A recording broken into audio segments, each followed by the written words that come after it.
کہ آپ نے کئی مرتبہ یہ حدیث بیان کی ہے کہ 6 لوگوں پر اللہ تعالیٰ نے لعنت فرمائی ہے، جن میں سے ایک میری سنت کو ترک کر دینے والا بھی ہے۔ چنانچہ اس دن میں جو لوگ فرض نماز سے جڑی ہوئی 12 سنت موقدہ چھوڑ دیتے ہیں، کیا وہ لوگ لعنت کے مستحق نہیں قرار پائیں گے؟ وضاحت فرما دیں۔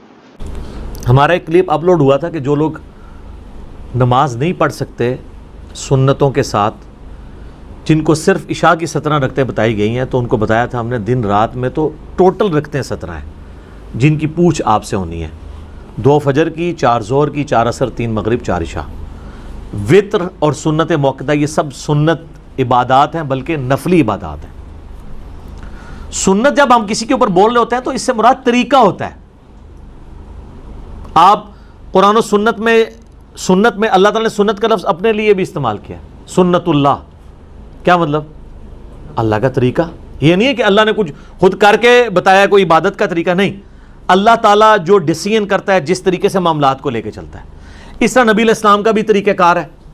جیسے نماز کا ہم کہتے ہیں سنت طریقہ، جیسے نبی علیہ السلام نے قیام کس طرح کیا، ہاتھ کیسے باندھے، رکوع میں کیسے کیا، تشہد میں کیسے بیٹھے، یہ سب کی سب طریقہ، ان معنوں میں بات ہو رہی ہوتی ہے۔ تو سنت کہتے ہیں طریقے کو۔ نبی علیہ السلام کا ایک مبارک طریقہ ہے، صحابہ کرام کا ایک طریقہ ہے جو نبی علیہ السلام سے انہوں نے سیکھا، اس طریقے سے وہ آگے ٹرانسفر ہوا۔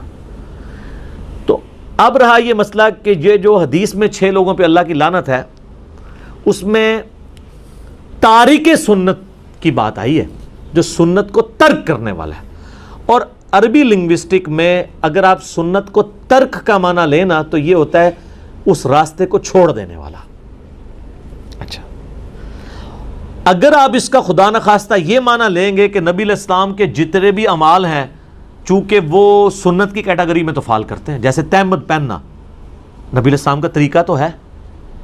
اب کوئی شخص یہ کہہ سکتا ہے جو تہمد نہ پہنے وہ تارک سنت ہے اور اس پہ اللہ کی لعنت ہے۔ یہ حدیث جامعہ ترمذی میں ہے کہ 6 لوگوں پہ اللہ کی لعنت ہے۔ ترمذی والی روایت کمزور ہے، باقی کتابوں میں اس کی اسناد موجود ہے۔ مشکات میں 109 نمبر حدیث ہے۔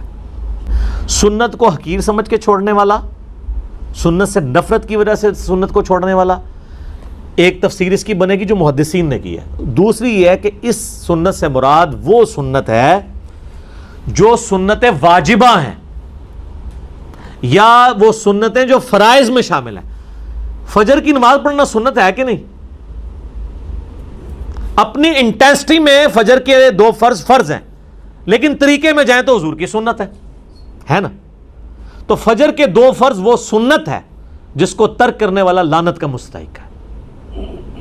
تہمد وہ سنت نہیں ہے جس کو ترک کرنے والا سنت تارک سنت آئے گا۔ تو یہ 3 مفہوم بن جائیں گے۔ ایک ہو جائے گا حضور کا طریقہ، اس کو چھوڑنے والا حقیر سمجھ کے، نفرت کر کے۔ اگر کوئی تہمت سے نفرت کرے گا اس پہ لعنت فٹ ہو جائے گی۔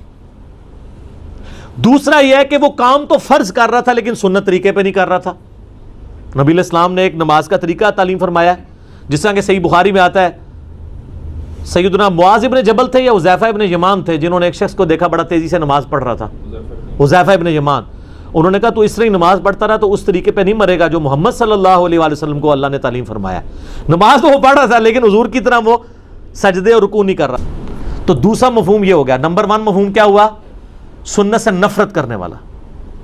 نمبر 2، کام تو فرض کر رہا تھا لیکن سنت طریقے پہ نہیں کر رہا تھا، غلط طریقے پہ کر رہا ہے۔ ایک بندہ نماز میں ہاتھ سر پہ باندھنا شروع کر دے تو نماز تو وہ پڑھ رہا ہے لیکن سنت طریقے پہ نہیں، یہ کمر پہ باندھ لے۔ اور نمبر 3، ایسی سنت چھوڑنے والا جو سنت فرض تھی، چاہے حقیر سمجھ کے چھوڑا یا بغیر حقیر کے۔ ایک بندہ کہ میں نماز کو حقیر تو نہیں سمجھتا لیکن سستی کی وجہ سے نہیں پڑھتا، وہ بھی لعنتی ہے۔ صحیح مسلم میں حدیث ہے جس نے بندے کے کفر اور اسلام کے درمیان فرق کیا ہے؟ نماز۔ جامعہ ترمذی میں حدیث ہے جس نے جان بوجھ کے نماز چھوڑی گویا اس نے کفر کیا، من ترک الصلاۃ متعمدا فقد کفر۔ جامعہ ترمذی میں شقیق تابعی کا قول ہے کہ صحابہ کرام تارک نماز کے سوا کسی اور کے اوپر کفر کا فتویٰ نہیں لگاتے تھے، اور کفر کا فتویٰ تو قرآن میں آیا ہے، وَأَقِیمُوا الصَّلَاةَ وَلَا تَكُونُوا مِنَ الْمُشْرِكِينَ، سورہ الروم میں۔ نماز کو قائم رکھو اور مشرکین میں سے نہ ہو جاؤ۔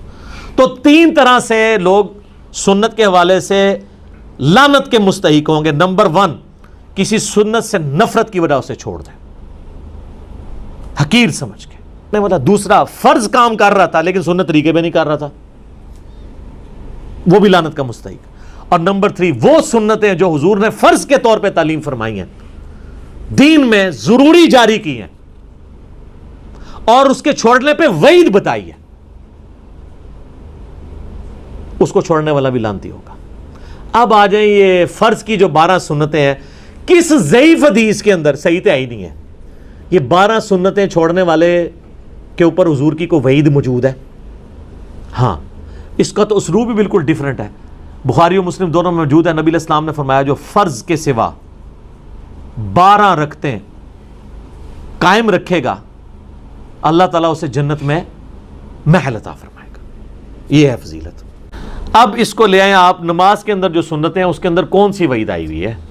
اس میں تو بخاری مسلم میں آتا ہے جو فرض کے علاوہ 12 رکعتیں پڑھ لے گا اسے جنت میں اللہ تعالیٰ محل دے گا. ایک فضیلت کی بات ہے. اور جو نہیں پڑھے گا ظاہر اسے نہیں ملے گا. That's all. فرض نماز کافی ہے. اور اس کو سپورٹیو حدیث جو ہم اکثر پیش کرتے ہیں, بخاری مسلم دونوں میں حدیث ہے. اہل نجد میں سے ایک اعرابی شخص نبی اسلام کی خدمت میں حاضر ہوا اور اس نے کہا یا رسول اللہ مجھے اسلام کے بارے میں بتائیں کیا ہے. تو آپ صلی اللہ علیہ وآلہ وسلم نے فرمایا کہ تم گواہی دو اس بات کی کہ اللہ کے سوا کوئی معبود نہیں, محمد صلی اللہ علیہ وآلہ وسلم اس کے رسول ہیں. اس کے بعد فرض نماز کو قائم رکھو. اس نے آگے سے پوچھا صرف فرض کو؟ آپ فرمایا الا یہ کہ تم نفل نماز بھی پڑھ لو. یعنی اس کے اندر نفلی نماز, نفل عربی میں کہتے ہیں اضافی کو ہیں. سر اس کا مطلب ہی اضافی ہے. نفل عربی میں کہتے ہیں اضافی کو. اسی لیے انفال جو ہے مال غنیمت کو کہا جاتا ہے کہ وہ اضافی مال ہے جو آپ کو مل گیا ہے. آپ کا مقصد دشمنوں کا مال لوٹنا نہیں تھا, اللہ کے لیے ان سے جنگ کرنا تھا. مال تو بونس میں مل گیا. سورۃ الانفال آئی ہے نا. پھر کہا کہ فرض روزے قائم رکھو, ہاں مگر یہ کہ کبھی تم نفلی روزے رکھنا چاہو. فرض زکوٰۃ ادا کرو, ہاں یہ کہ کبھی تم نفلی صدقہ کرنا چاہو. تو اس نے کہا یا رسول اللہ علیہ وسلم جو آپ نے مجھے بتایا نہ میں اس میں کمی کروں گا نہ زیادتی. تو جب وہ مڑا تو آپ علیہ السلام فرمایا اگر یہ اپنی بات پہ قائم رہا تو کامیاب ہو گیا. اور ایک اور حدیث بخاری مسلم میں آتی ہے کہ نبی علیہ السلام نے کہا کہ فرض نماز قائم رکھ, فرض زکوٰۃ دے, فرض روزے رکھ. اس نے کہا یا رسول اللہ نہ میں کمی کروں گا نہ زیادتی. تو آپ علیہ السلام جب وہ مڑا تو آپ فرمایا کسی نے اگر کوئی جنتی شخص دیکھنا تو اس کو دیکھ لو. تو فرض نماز تھی. فرض نماز تو وہی ہے جسے عموماً فرض نماز کہا جاتا ہے. اب انہوں جو رکھتے ہیں جوڑی ہوئی ہیں ساتھ, پھر اس میں مؤکدہ بھی ہیں غیر مؤکدہ بھی ہیں. کتنی ہیں؟ یہ بھی فقہ کی ٹرم میں, عربی میں 2 ہی چیزیں ہیں حدیث کی ٹرم میں, فرض نماز اور نفل نماز. نفل ان اضافی, فرض وہ. نفل ان میں اب آپ کی سنت مؤکدہ بھی ہے غیر مؤکدہ بھی ہے. واجب جس کو یہ کہہ رہے ہیں وطر, وہ بھی جو ہے وہ سنت مؤکدہ میں, سنن دارمی میں, سنن کبریٰ البیہقی میں, باقی کتابوں میں موجود ہے. مولا علی کا قول کہ وطر سنت ہیں سنت ہیں سنت ہیں لیکن انہیں مت چھوڑو. یعنی سنت یعنی حضور کا طریقہ تو ہے, اور اس اعتبار سے وہ کہہ رہے ہیں یہ سنت کی کیٹیگری میں فال کرتا ہے اپنی انٹینسٹی کے مطابق, تو اسے مت چھوڑنا. لیکن اسے مت چھوڑو مراد یہ کہ فرض تو نہیں ہے لیکن یہ تاکیدی سنت ہے, اس پہ عمل کر لو. وعید پھر بھی کوئی نہیں. تو لہٰذا جو سنت مؤکدہ تاکید کی گئی سنتیں ہیں, ہماری کوشش ہوتی ہے ہم اسے پڑھیں. کبھی کبھار کبھی کوئی علمی مصروفیت کی وجہ سے چھوڑنی پڑ جائیں یا کبھی سفر کی وجہ سے, وہ ایک علیحدہ چیز ہے. ادروائز عموماً کوشش ہوتی ہے کہ سنتیں بھی پڑھی جائیں. لیکن اگر کوئی چھوڑ بھی دیتا ہے اس کے اوپر کوئی وعید نہیں ہے, کوئی وہ حرام کا مرتکب نہیں ہے, وہ کوئی لعنت کا مرتکب نہیں ہے.